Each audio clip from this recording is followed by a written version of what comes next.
Good evening. It's time once again for another edition of the Hidenet Sunday Night Week in Review. My name is Don Ochman, Editor-in-Chief of Hidenet Publications. And tonight we're having some technical difficulties, so no grand opening like we usually have. In Latin America this week, David Holes, who writes our Latin American report from Novo Hamburgo in Brazil, says kills are still low. There's upward price pressure on fresh hides because of that. The kills are low, but the tanners who buy these fresh hides are having a tough time selling TR1 at $1.20 on typical averages, CFR. And they've even had to take some orders several cents less in order to generate some business, and volume leaves something to be desired. This week, in the last few days, the stock market shot up. You can read your local international newspaper for that.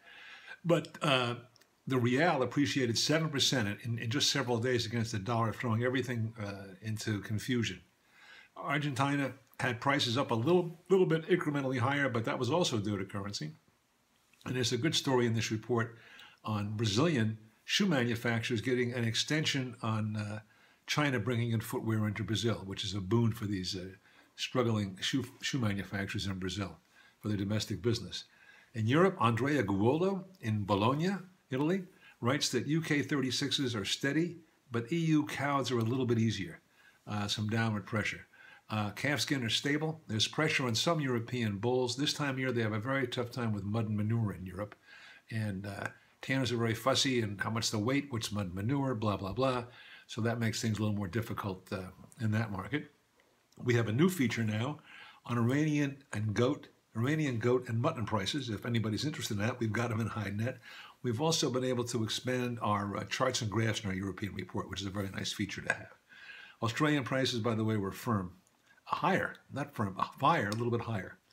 There's also a detailed report that Andrea writes this way on the various aspects of leather business, what the hides go for, on footwear, leather goods, furniture, automotive, and garments in the European theater. Also very interesting reading.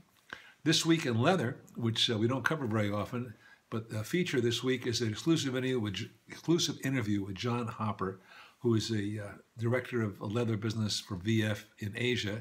The best known brand they have is Timberland. Very interesting about how much leather is used in their footwear, and also indicative of any kind of leather shoe and the use vis-a-vis and the potential. And there's also a story in This Week in Leather on U.S. imports, which are up 6%, retail footwear sales reports, stories on major footwear brands, and the use of leather in footwear is another special report. North America this week, steers were very strong, increasing $1 to $3 a piece. Wet Blue Texas jumped $4. They were too cheap compared to what Salter prices in the market finally adjust. So now a typical average seasonal weight Wet Blue Texas steer sold this past week for about $85 C and F, and several dollars more were paid for heavier averages. The cow sector, as in Europe, is on hold, trying to hold with difficulty. Dairy cows were a little bit sloppy, so were branded cows, even native cows, which are not in great abundance, sold lower. In this week's U.S. report, we have a nice interview with Stephen Softman, who is president of the United States Hide, Skin, and Leather Association, talking about the accuracy of export numbers that the government puts out. We also have a story on ocean shipping weight containers. There's a new thing now that containers must be given accurate weights before they reach the pier so the container companies know what to put on the vessel. That's a big headache for any exporter. Packer margins are negative again this past week and the week before, which is curtailing kills, and slaughter is very low because the packers can't make any money. And as one packer said to me this week, I'm having a heck of a time selling our meat and our offal products internationally because of the dollar strength.